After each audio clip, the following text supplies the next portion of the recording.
everyone. I'd like to introduce you to my longtime friend and teacher, Reverend Dr. Jon Munday.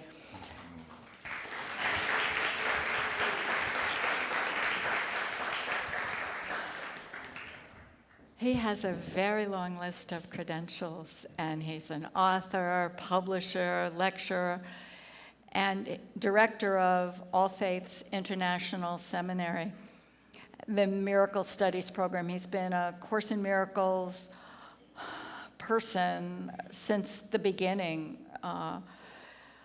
with Dr. Helen Schuchman, the scribe of the Course in Miracles, in 1975. From 1969 to 2008, he taught philosophy, religion, and psychology classes at the New School University and at the State University of New York. In 1980, along with Rabbi Joseph Gelberman, he co-founded the New Seminary for the training of interfaith ministers. And he also co-founded and was a minister at the Interfaith Fellowship from 1989 to 2002, which held services in Kameny Hall in New York City, across from Carnegie Hall, and I was there. He's the author of 11 books there in the back, and his best-selling book, Living A Course in Miracles, is now in 8 languages. And he also has a sense of humor, you know? He occasionally appears as Dr. Baba Jon Munday, a stand-up comedian and philosopher. So with that, I'd like to turn it over to Jon.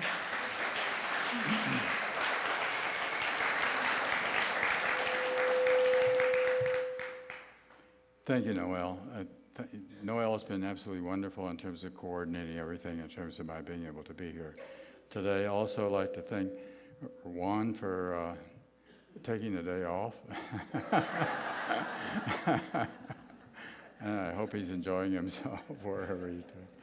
Also, and thanks for Jason and Jeffrey who've been helping a lot today, and Dale, and also Karina, that was a beautiful song that you just got to sing.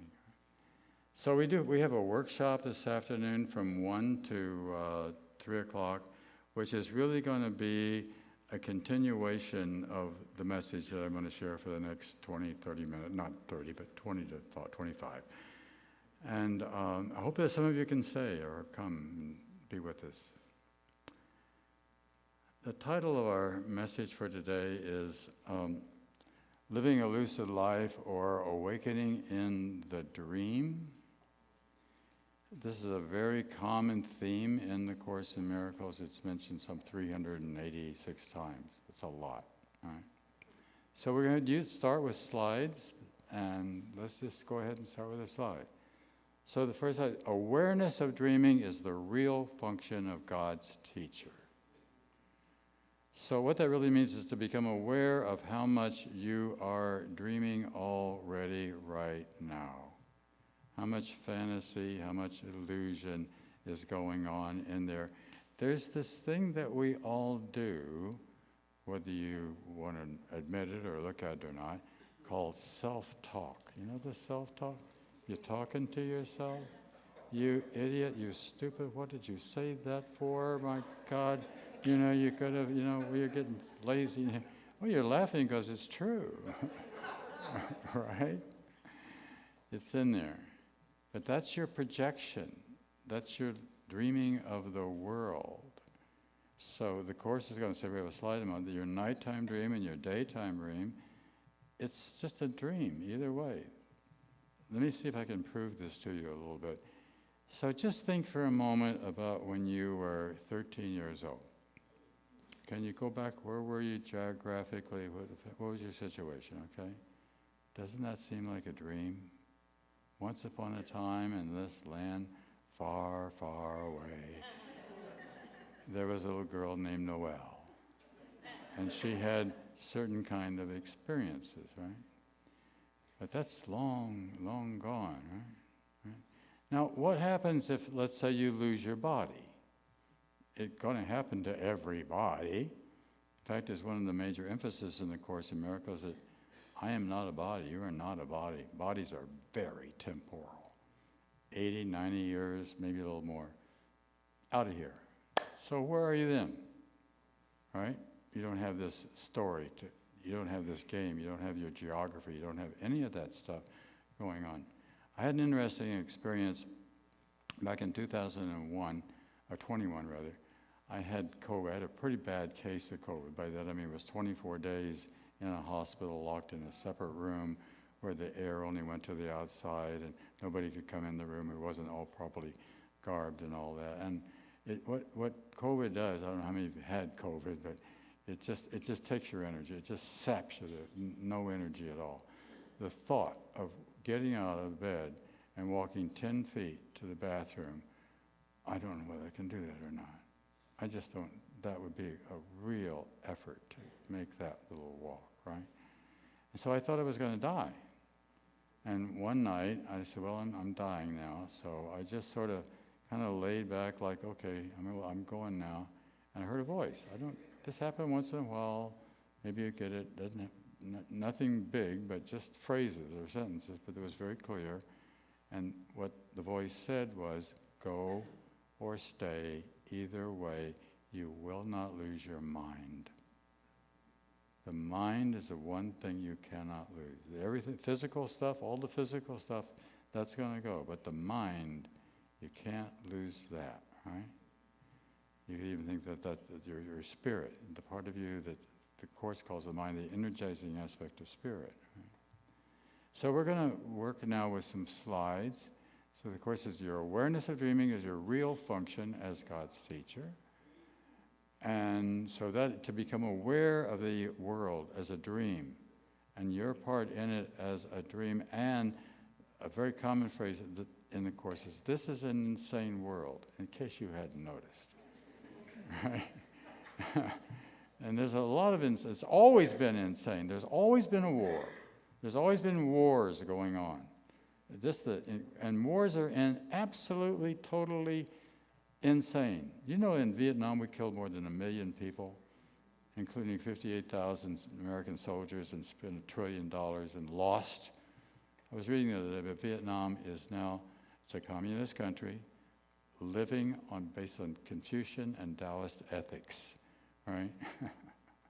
And we had to change that. That's an aside. Slide.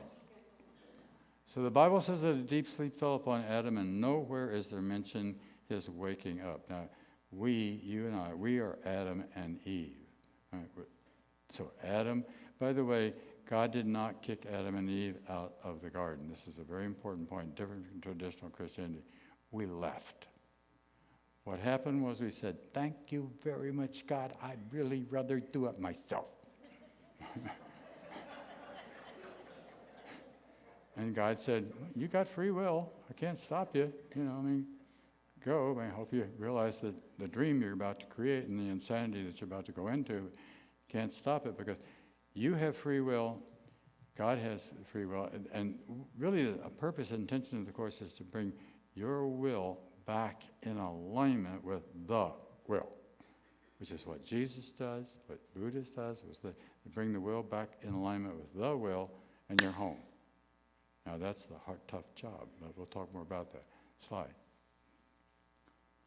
So the world has not yet experienced any comprehensive reawakening or rebirth. Such a rebirth is impossible as long as you continue to project or miscreate. It still remains within you, however, to extend as God's extended His Spirit to you. In reality, this is your only choice because your free will was given you for the joy of creating. You're free. That's what I was just saying. We have the opportunity to recreate, to come home. Slide.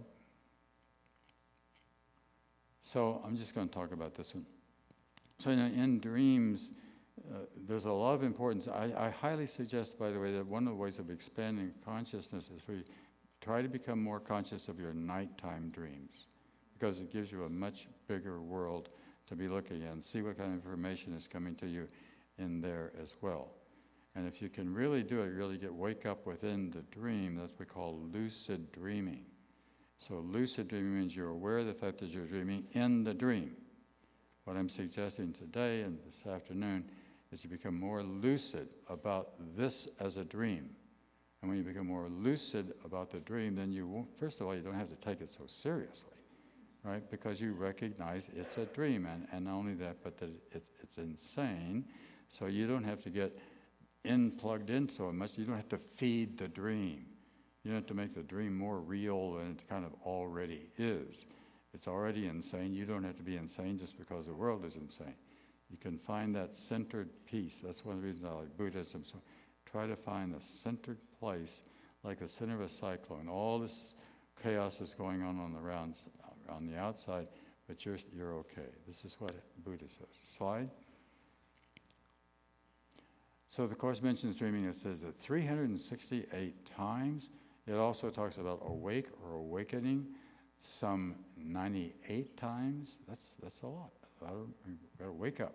That's our job here. Your job, my job, our job is to wake up. Slide. So this is Shakespeare. All the world's a stage, and all the men and women merely players. They have their exits and their interests, and one man in his time plays many parts. Slide. This is also from Shakespeare. We are such stuff as dreams are made of, and our little life is rounded in a sleep. Shakespeare was really tuned into this whole idea. He saw what was going on. Helen Schuckman, who scribed the Course, by the way, was not an avid reader. But she loved Shakespeare and the New Testament. And here's just a little history lesson. The King James Version of the Bible was published in 1611. Shakespeare died in 1616, so they're being written at the same time, and both in what we call Elizabethan English, which is a really prettier form of kind of easy poetry comes out. It trips across the tongue very nicely, right? So Helen did love those. And Ken Wapnick, as some of you may know, was the leading spokesman for A Course in Miracles, based many of his workshops on one of the different plays of Shakespeare. Slide. This is Edgar Allan Poe. All we see or seem is but a dream within a dream, and he was quite a dreamer, a little crazy. But let's be honest, we're all crazy, right? He just gave way to it a little bit. He said, there's actually a quote, I don't have it exactly right, but I've had these incredible moments of sanity, followed by some wonderful insanity. Slide. So the body is the central figure in the dreaming of the world. There's no dream without it. So you think that you're a body in space and time. It's very hard not to, because it's so darn real, right? I mean, it's right here. We all do have these bodies at this particular moment. But at some particular moment also, this body is going to disappear. For some of us, not very long from now. 20 years, 30 years, whatever. It's an out, brief candle, life support play that's trusting Francis Harp on the stage. It doesn't last very long. So who are you then? Where are you then? Remember what I heard? You cannot lose your mind. So that's there. And then we're trying to find our way back home. Slide. So everyone is seeking to escape from a prison he has made, and the way to find release is not denied him. Being in him, he has found it. The atonement is the final lesson.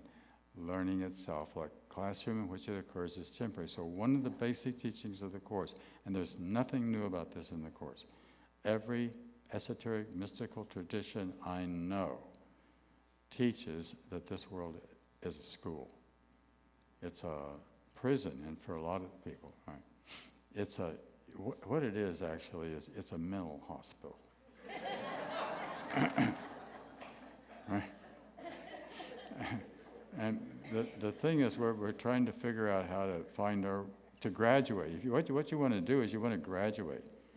Anybody here want to come back? I didn't see any hands. There's one that's taking it. No, I mean, it's tough being in a body, in space, and time. It's a lot of work. You got to clean it and brush its teeth and feed it and dress it and be sure that it gets all taken care of. It takes a lot of time, right? And then you got to be sure it's just exactly right, too, right? I mean, so that other bodies can look at it, Well, you're laughing because it's true. Slide. Yeah. So a couple of other esoteric philosophers. Some of you may know G.I. Gurdjieff of the early part of the 20th century. Taught, so I'll just read this quote. Awakening is possible only for those who seek it and want it, for those who are ready to struggle with themselves and work on themselves for a very long time and very persistently in order to do it. So the folks who have really awakened, the Jesuses and the Buddhas, etc., they had really worked on it. It took a lot of time to do it, so to get away from the world for a while. So actually, we're very blessed to have something like A Course in Miracles, because A Course in Miracles is the same intent, but you don't have to go sit in a cave, you know? You don't have to go out into the desert and wait around. Just stick with this. Do the lessons. You get them done, start over, because you've really just done one level of it, and you don't realize that. Right? I'm 50, that's interesting. I was introduced to the Course on April 20th, 1975, which is 50 years ago this coming Easter, right? All right. So I still read the Course, and I go, whoa, look what it says here. Oh my God, and that's true. There's just there'll be little sentences or phrases that just pop up. One of the things that should happen as you study the Course is you should have revelatory experiences. By revelatory experiences, I just mean aha, oh, I get it. It hits you, but you got to begin to put the pieces together to see it. And once you begin to put the pieces together, then more and more pieces will come together because you've got more information to help you to collect it. Slide. And this is Paramahansa Yogananda. So this is from the Eastern tradition now. You are walking on the earth as a dream. Your world is a dream. Within a dream, you must realize that to find God is the only goal, the only purpose for which you are here. For Him alone you exist. Him you must find. It doesn't matter which tradition you're coming out of, whether Eastern or Western, it's all going to say the same thing. Slide. This is Carl Jung, who I'm sure you all know. He who looks outside dreams, who looks inside awakens. So this is what the Course calls the dreaming of the world. And I have an ex-son-in-law who has now got a Mercedes, he's got a Jeep, he has a sports car. You kind of run down the list. He had to build a special building just to put all his cars in, right? $2 million house, etc. I don't want to. I actually like him in a way, but you understand what I'm saying. That's the dreaming of the world. Make it, you're going to have. It's going to be mine. I'm going to get to the top. It'll be A number one, top of the heap, right? All the world is mine, and then you die. And the Bible says, and what does it benefit a man to gain the whole world and lose his own soul? If you're going out there, that's really the dreaming of the world, right? No, this is go inside to find out who you are and where you are. Slide. So I'm awake. This is Buddha. So a little bit about the story of Buddha. So Buddha, as you know, was a very committed, dedicated to meditating. And he had some disciples that had gathered around him because they saw how dedicated he was. And then they left him because he got worldly. He ate. He started eating again. He actually got to the point where he went down to the river to take a drink, and he was so weak he fell in the water. And he said, "This is ridiculous." So he starts eating again. So they all left. Now he's alone under the Bodhi tree for a long time, and he has an awakening. After that, he goes back to the deer park at Benares. Some of his disciples, from former disciples, see him coming, and they say, "There's something different about you. What is it?" He says, "I'm awake." I'm awake. That's our goal. That's what we really just want to wake up and become aware of your own insanity and the insanity of the world. But then once you do that, become a lucid dreamer, then you can make a very simple decision about all this insanity of the world. I'm not going to play.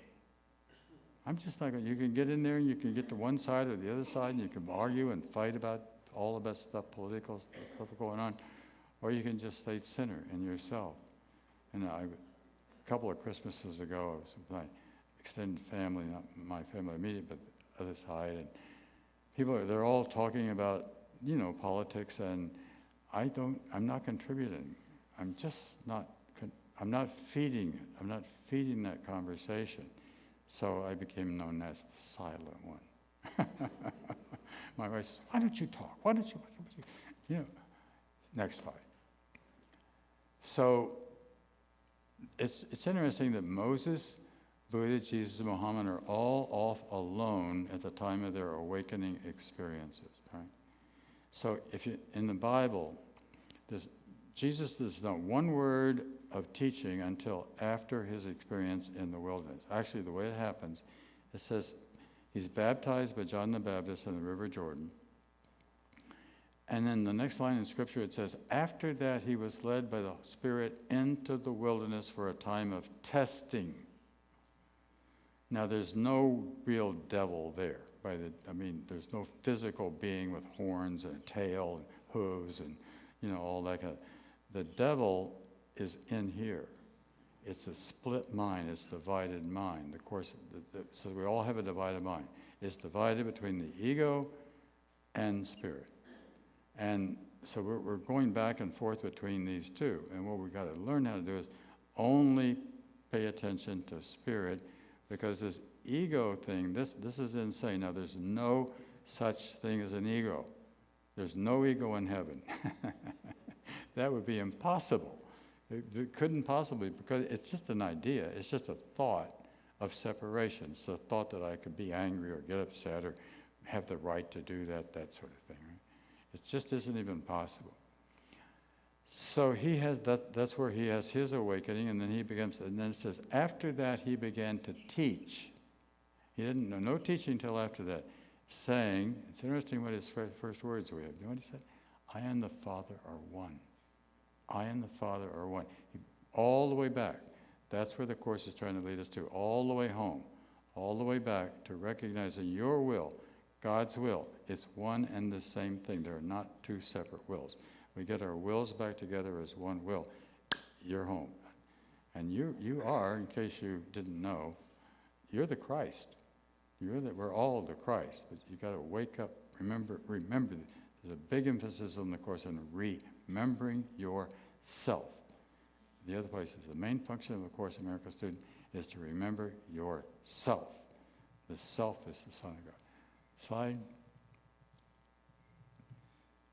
So also, whether you knew it or not, but Buddha also was tempted, and except the Mara is the name of the tempter, who appears as greed, hatred, and delusion. And it's interesting what he does. When Mara comes and tempts him, he says, I see you, Mara. Now, Mara, the devil, the ego is inside all of us. So what you want to learn how to do is say, would you take a second piece of cake, please? And you go, I see you, Mara. How about a second glass of wine? A third glass of wine? I see you, Mara. I see you, temptation. Do you ever get to the point you could get angry, and you're on the you could just tell the hell, just lose it. On the other hand, there's just a second. There's less than a second between the mind, the brain, and the tongue. It's almost like you're asking the tongue permission. Am I going to say that? And then you do it. And then the anger pops out, or whatever it is. And you had a chance to stop it, so stop it. That's what we're saying, right? Slide.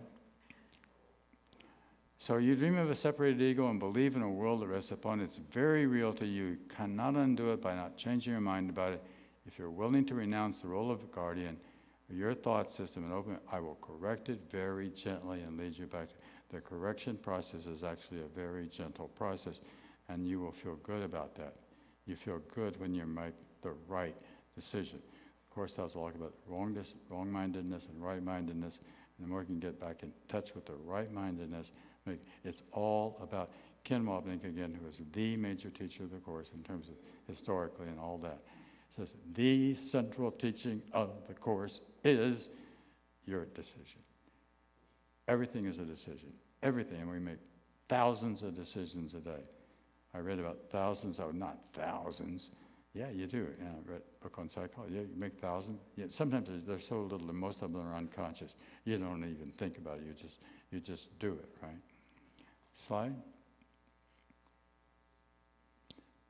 So the basic theme of the Course is you are not awake, but you can learn how to awaken. Very simply, the Holy Spirit teaches you to awaken others. As you see them awaken, you will learn to awaken. And what it says, your basic function is healing. Healing yourself. Work on healing yourself, and if you're doing that, then that will affect other people. Then they will be healed. Our relationships are healed. Our special relationships are healed as we heal. So I stop being insane, then it's going to help my partner stop being insane, right? And that's the major work, is with our partners, our husbands, our wives, our children, whoever. Slide.